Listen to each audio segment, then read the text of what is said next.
తప్ప నీకు రాష్ట్రంలో రైతుల మీద ప్రేమ లేదు, రాష్ట్రంలో గిరిజనుల మీద ప్రేమ లేదు, దళితుల మీద ప్రేమ లేదు, 42% రిజర్వేషన్ ఇస్తానని నువ్వు మోసం చేసిన బలహీన వర్గాల బిడ్డల మీద ప్రేమ లేదు, 2500 రూపాయలు ఇస్తానని నువ్వు మోసం చేసిన ఆడబిడ్డల మీద కనీస గౌరవం లేదు. ఇట్లా చెప్పుకుంటూ పోతే ఒక్కటంటే ఒక్క విషయంలో కూడా ఈ ముఖ్యమంత్రి గారు ఇప్పటివరకు సఫలం కాలేదు.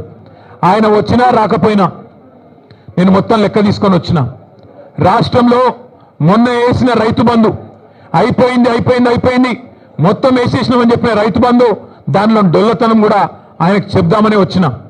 స్వయంగా రేవంత్ రెడ్డి నియోజకవర్గం కొడంగల్లో స్వయంగా ముఖ్యమంత్రి ప్రాతినిధ్యం వహిస్తున్న కొడంగల్ నియోజకవర్గంలో ఇగో రైతు బంధు రాని రైతుల సంఖ్య మొన్న వేసిన రైతు బంధు 670 మంది రైతుల పేర్లు, వివరాలు, అడ్రస్లు, ఫోన్ నంబర్లతో సహా తీసుకొని మరీ వచ్చిన. అట్లే రాష్ట్రంలో రుణమాఫీ కాని రైతుల జాబితా లక్షల సంఖ్యలో ఉన్నవారు వారందరి జాబితా కూడా తీసుకొని వచ్చినాం. అట్లాగే ఈ రాష్ట్రంలో ఈ ప్రభుత్వం వచ్చిన తర్వాత, రేవంత్ రెడ్డి గారి ప్రభుత్వం వచ్చిన తర్వాత మరణించిన మరణాలకు పాల్పడ్డ 600 మంది రైతుల లిస్టుతో సహా తీసుకొని వచ్చినాం. అట్లాగే ఈ రాష్ట్రంలో బోనస్ రాక పంటలు అమ్ముకునే దిక్కులేక ప్రభుత్వం కొనక మిల్లర్లకు అమ్ముకొని నష్టపోయిన రైతుల జాబితా కూడా మీరు ఏమంటే ఇవ్వడానికి సిద్ధంగా ఉన్నాం. ఇవాళ రాష్ట్రంలో ఎరువుల కొరత రైతులను సతమతం చేస్తున్నది. ఒక ఆధార్ కార్డు మీద ఒకటే ఎరువు బస్తా, ఒకటే యూరియా బస్తా ఇస్తామంటే ఇలా రైతులు మళ్ళా లైన్లు కట్టి చెప్పులు క్యూలో పెట్టి ఎదురు చూస్తా ఉన్నారు ఫర్టిలైజర్ దుకాణాల ముంగట.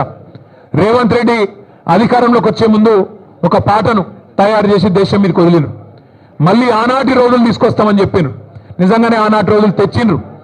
ఆనాటి రోజులు కరెంటు కోతల రోజులు, మళ్ళీ ట్రాన్స్ఫార్మర్ల పేలిపోయే రోజులు, ఆనాటి రోజులు ఎరువుల కోసం, విత్తనాల కోసం లైన్లలో నిలబడే రోజులు మళ్ళీ కాంగ్రెస్ ప్రభుత్వం తీసుకొని వచ్చింది. ఇందిరమ్మ రాజ్యం అంటే సంక్షేమ రాజ్యం వస్తుందేమో అనుకున్నారు ప్రజలు. కానీ ఇందిరమ్మ రాజ్యం అంటే అక్రమ కేసులు, ఇందిరమ్మ రాజ్యం అంటే అణిచివేతలు, ఇందిరమ్మ రాజ్యం అంటే నిర్బంధాలు, ఆనాడు 50 ఏళ్ల కింద విధించిన ఎమర్జెన్సీని మళ్ళీ తలపించే విధంగా ఇందిరమ్మ రాజ్యం అంటేనే భయమయ్యేటట్టు ఇలా మళ్ళొక్కసారి పేదల మీద, గిరిజనుల మీద, దళితుల మీద దాడులు చేస్తూ చివరికి సోషల్ మీడియాలో ఒక పోస్ట్ పెడితే, రీట్వీట్ పెడితే నల్లబాలు అనే ఒక బలహీన వర్గాల తమ్ముడు శశిధర్ గౌడ పిల్లగాని పేరు, ఆయనను తీసుకుపోయి ఇలా జైల్లో పెట్టిండ్రు.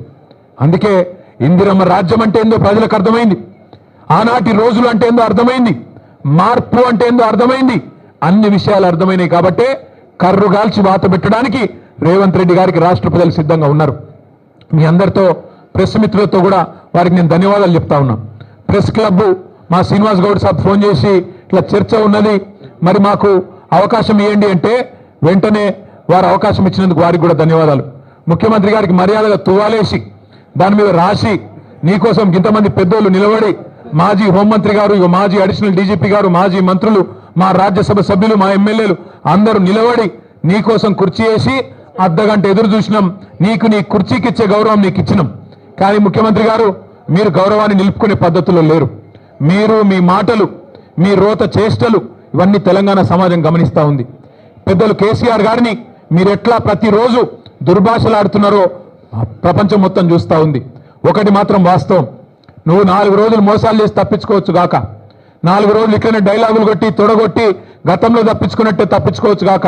ఆయన ముఖ్యమంత్రి గారికి సవాల్ చేసుడు పారిపోడు కొత్తేం కాదు. మీకు యాదికుండాలే 2018లో ఇదే సిపాయి డైలాగులు కొట్టిండు. కొడంగల్లో నేను ఓడిపోతే రాజకీయ సన్యాసం చేస్తా అన్నాడు. 2018లో ఓడిపోయిండు మా పట్నం నరేందర్ రెడ్డి గారి చేతిలో. ఓడిపోయిన తెల్లారో మర్నాడో సిగ్గు తప్పి మాట తప్పి మళ్ళీ పార్లమెంట్ ఎన్నికల్లో తగుదునమ్మని మళ్ళా నిలబడ్డాడు. అంతకుముందు కొట్టిండు డైలాగ్ 2015లో GHMCలో కనుక టీఆర్ఎస్ సొంతంగా గెలిస్తే నేను రాజకీయ సన్యాసం తీసుకుంటా అన్నాడు. మళ్ళా అప్పుడు కూడా మాట తప్పిండు. ఇవాళ కూడా తొడగొట్టిండు, సవాల్ చేసిండు రైతుల మీద, యువత మీద. ఎప్పుడు వస్తావో రా, కేసీఆర్ వస్తాడా, కేటీఆర్ వస్తాడా, రండి అన్నాడు. మరి నువ్వు రా రా రా అంటే నేను వచ్చిన, నువ్వేమో పత్తలేవు. రైతు బంధు మీద చర్చ అన్నావు, అదేవిధంగా రైతు శ్రేయస్సు మీద చర్చ అన్నావు, యువతకు ఇచ్చిన ఉద్యోగాల మీద చర్చ అన్నావు. అన్నిటికీ మేము సిద్ధంగానే ఉన్నాం. రేవంత్ రెడ్డి గారికి మళ్ళొక మాట చెప్తా ఉన్నాను, నువ్వు ముఖ్యమంత్రివి, నేను ఒప్పుకుంటా. నువ్వు నాకంటే ఎక్కువ బిజీగా ఉంటావు, నీకు నాకంటే ఎక్కువ పని ఉంటుంది, నేను ఒప్పుకుంటా. అందుకే మళ్ళొకసారి చెప్తా ఉన్నా ముఖ్యమంత్రి గారు, ప్లేస్ మీరే డిసైడ్ చేయండి, టైం మీరే డిసైడ్ చేయండి. ఆఖరికి నీ జూబ్లీ హిల్స్ ప్యాలెస్కు రమ్మంటే కూడా తప్పకుండా వస్తాం. కానీ మీరు ఏ అంశం మీద చర్చ పెట్టినా మేము సిద్ధంగా ఉన్నాం. కేసీఆర్ తయారు చేసిన గులాబీ దండు గులాబీ సైనికులం సిద్ధంగా ఉన్నాం. మాట్లాడుతూ ముఖ్యమంత్రి ఆయన మంత్రులు కొత్త పదం నేర్చుకున్నారు. మేము కేసీఆర్ను రమ్మన్నాం. అరే నేను ఒకటే అడుగుతున్నా ముఖ్యమంత్రి, మా పిల్లలు సోషల్ మీడియాలో పోస్ట్ పెడితేనే గడగడలాడుతున్నావు, నీకు కేసీఆర్ కావాలన్నా? చిన్న పిల్లలు కాలేజీలో చదువుకునే పిల్లలు చిన్న చిన్న పోస్టులు పెడితే దానికే గడగడలాడుకుంటే వాళ్ళని తీసుకుపోయి జైల్లో పెడుతున్నావు. నీకు